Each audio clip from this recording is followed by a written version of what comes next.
Hello and welcome friends. यहाँ पर एक छोटा सा कोड है। ये कोड किस चीज को लेकर के है? सी लैंग्वेज को लेकर के। तो जो लोग सी लैंग्वेज सीखते हैं उनके लिए बड़ा खास है ये कोड। और ये कोड क्या है मैं आपको दिखाता हूँ। देखिए जरा, यहाँ पर हमने मेन फंक्शन बनाया है, उसके बाद कर्ली ब्रेसेस ओपन है, इंट टाइप का डेटा टाइप लिया है, पहला वेरिएबल n नाम से, दूसरा वेरिएबल i नाम से, तीसरा वेरिएबल की नाम से और चौथा वेरिएबल फाउंड नाम से बनाया। और फाउंड में जीरो को इनिशियलाइज कर दिया है। ठीक है, यहाँ पे एरे जो है इनपुट करवाएंगे हम। Inter number of elements in array, कितने नंबर इनपुट कराने वो देंगे। यहाँ पर एक इंट एर नाम से भी बना लिया है, ठीक है, जिसमें n रखा है हमने। n के अंदर चीजें जाएंगी और इंटर %d एलिमेंट्स, जो भी एलिमेंट्स आप एंटर करेंगे वो। और यहाँ पर एक लूप लगा लिया है जिसमें i की वैल्यू को 0 से स्टार्ट किया, i is less than n। मतलब n में जो वैल्यू एंटर होगी उससे लेस ही रहेगा, एक लेस रहेगा। मतलब n में अगर 5 एंटर हुआ तो 4 तक जाएगा और ये प्लस होता जाएगा। मतलब i में पहले 0 है तो फिर 1 होगा, फिर 2 होगा, फिर 3 होगा, ऐसे करके ये बढ़ेगा। अब चूंकि ये जो है यूजर एंटर करेगा, दैट्स व्हाई यहाँ पे स्कैनफ लिखा है, और इंटीजर है इस वजह से %d लिखा है। और एड्रेस ऑफ एर कर दिया, और ये i तक, मतलब i की वैल्यू जहां तक जाएगी उससे एक कम तक यहाँ पर चीजें आती जाएंगी। मतलब अगर i में 5 हो तो पहले 0 आएगा, फिर 1 आएगा, फिर 2 आएगा, फिर 3 आएगा, फिर 4 आएगा। समझ गए? लेस देन 1 रहेगा। अब इसके बाद से कैसे ये एलिमेंट को सर्च करेगा?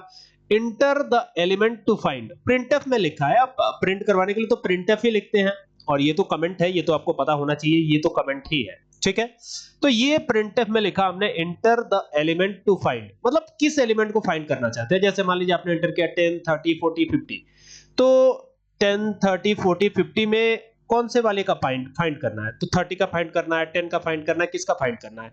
मतलब इंडेक्सिंग किसकी फाइंड करनी है वो पूछ रहा है। ठीक है, उसके बाद से यहां पर आप देख सकते हैं इस तरीके से ये आ जाएंगे, और फिर एड्रेस ऑफ की के अंदर वो जाके स्टोर हो जाएगा।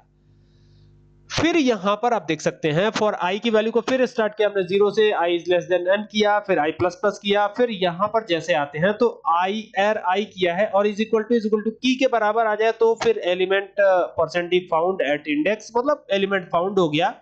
और पहले नंबर पे फाउंड हुआ तो फाउंड इज इक्वल टू 1 हो जाएगा, और फिर ब्रेक करा देंगे, मतलब जो लूप चल रहा है वो ब्रेक हो जाएगा। ठीक है, और ब्रेक हो जाएगा तो ये पहला दूसरा जो ब्रैकेट ओपन हुआ था उसको क्लोज भी कर दिया है। और इफ अगर नॉट फाउंड, अगर वो फाउंड नहीं हुआ तो क्या आएगा आंसर? ये नॉट का साइन है, ये देखिएगा, ये नॉट का साइन है, इफ नॉट फाउंड। तो ये प्रिंटफ में आ जाएगा element %d not found in the array. ठीक है, और की के अंदर जाके ये चीजें आएंगी। तो ये पूरा का पूरा प्रोग्राम था जो मैंने आपको समझा दिया। अब इसको चलाने की बारी है, तो बिल्ट पे चल के और इसको कंपाइल करेंगे सबसे पहले। तो सेव तो किया ही नहीं है, तो पहले सेव कर लेते हैं। तो ARR फर्स्ट डॉट सी करेंगे, क्योंकि सी लैंग्वेज का प्रोग्राम है तो सी करेंगे।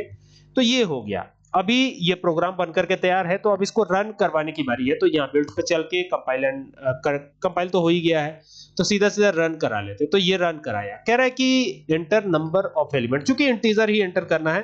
तो पहली बार में मैं 55 एंटर करता हूं। ठीक है, और यहाँ पे एंटर कर दिया, यहाँ पे एंटर 55 एलिमेंट्स, मतलब जितना आप करेंगे यहाँ पे एंटर उतना ही एलिमेंट एंटर करना है। तो 55 तो बहुत ज्यादा हो जाएगा, तो फिर तो लिखते रहेंगे, समझ भी नहीं आएगा। तो फिर एक बार फिर से चेंज करते हैं, एंटर 5 करते हैं। तो 5 एलिमेंट एंटर करने हैं हमको। तो 88 पहला हो गया, फिर यहाँ पे 99 दूसरा हो गया, और फिर 77 तीसरा हो गया, और ये 44 चौथा हो गया, और एक और 33 पांचवा हो गया। तो 5 एलिमेंट हो गए। अब किसका फाइंड करना है? तो मतलब 88 का फाइंड करना है, 99 का फाइंड करना है, 77 का फाइंड करना है। देखिए एरे की इंडेक्सिंग हमेशा 0 से होती है, ये याद रखिएगा। मतलब 88 आएगा तो ये 0 नंबर पे है, तो यहाँ पे एंटर करते हैं। तो आप देखेंगे कि 88 की इंडेक्सिंग क्या है? 0 है ना? तो इसी प्रकार से ये काम करेगा। अब एक बार फिर से इसको चलाना पड़ेगा, क्योंकि हम चलाएंगे 5 ही एलिमेंट एंटर कराते हैं। अब देखिए फिर से वापस 88 99 4 6, अब ये देख लीजिए यहाँ पे 8, तो ये कर दिया हमने। अब किसका फाइंड करना चाहते हैं? तो 88 का मैंने फाइंड करके दिखाई दिया।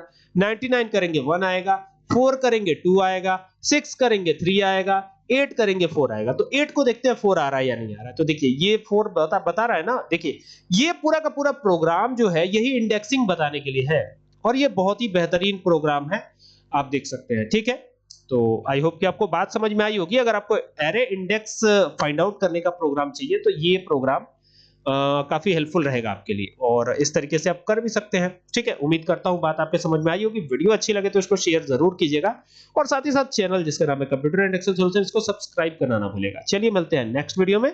Keep watching, thank you for watching this video.